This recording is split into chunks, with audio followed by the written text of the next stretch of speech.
Quand on a lancé Welcome to Jungle, l'idée c'était de se dire que on voulait présenter un maximum d'informations aux candidats. Ça veut dire de l'information sur les entreprises, sur l'emploi au sens large, permettre aux candidats de se projeter, savoir concrètement combien il y a de personnes qui travaillent dans cette entreprise, combien il y a d'hommes, combien il y a de femmes, quelle est la moyenne d'âge, quelles sont les valeurs de l'entreprise, la culture, quel type d'offre cette entreprise recherche, quel type de personnalité cette entreprise recherche. Et du coup, pour pouvoir faire tout ça, il fallait construire un média, il fallait construire du contenu.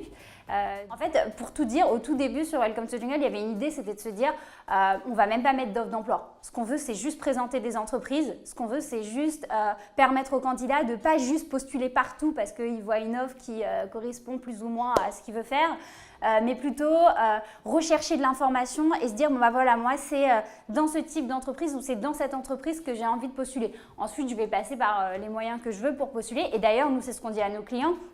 Concrètement, si le candidat il postule sur Welcome to Jungle ou sur une autre plateforme de recrutement ou sur votre site carrière directement, très bien en fait.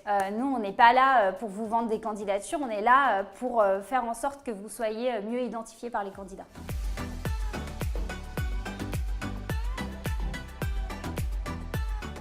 Oui et non. Déjà, première chose, c'est que nous, on n'est pas là pour juger. Est-ce qu'une entreprise est bien ou n'est pas bien et est-ce qu'une entreprise mérite sa place, entre guillemets, sur Welcome to Jungle ou pas, parce que les entreprises sont différentes dans le sens où elles ont une culture différente, elles ont des valeurs différentes et du coup attirent différentes personnes. Donc, on est là pour représenter un peu l'écosystème de l'emploi tel qu'il est aujourd'hui avec des entreprises de tout type et de toute culture.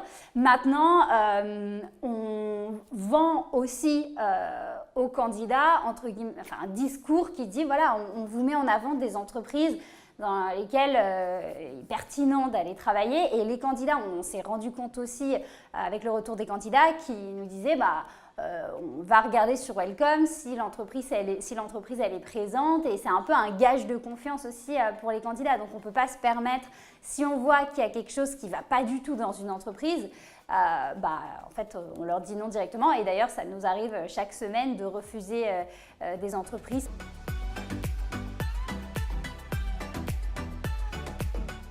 Chez Welcome to Jungle, on a déjà notre mission dès le début, c'était de changer un peu le sens qu'on met dans le travail aujourd'hui et remettre un peu le travail au cœur de notre vie. En fait, on passe énormément de temps chacun dans notre emploi et en fait, à un moment donné, si ça n'a pas de sens pour nous et si on déteste ce qu'on fait, ça ne convient pas en fait dans notre vie.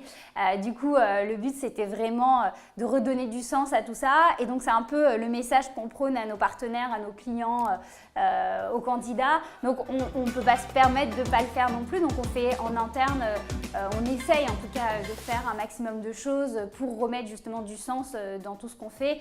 Alors, un exemple un peu précis de ce qu'on fait, ça va être par exemple les jungle break. Donc une fois par mois, tout le monde s'arrête, pose tout ce qu'il a à faire et on se retrouve tous dans des bureaux qu'on a juste à côté pour accueillir une personne qui va parler de sa vie, parler de la manière dont elle voit le travail.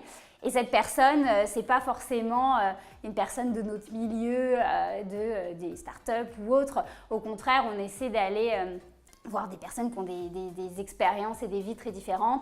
Je donnais l'exemple du chef d'orchestre, ça peut être un chef d'orchestre, ça peut être également un cuisinier, ça peut être également un entrepreneur ou autre. En fait, l'idée, c'est surtout de parler justement de comment chaque personne et comment ces personnes voient en fait leur travail aujourd'hui et leur vie autour de leur travail.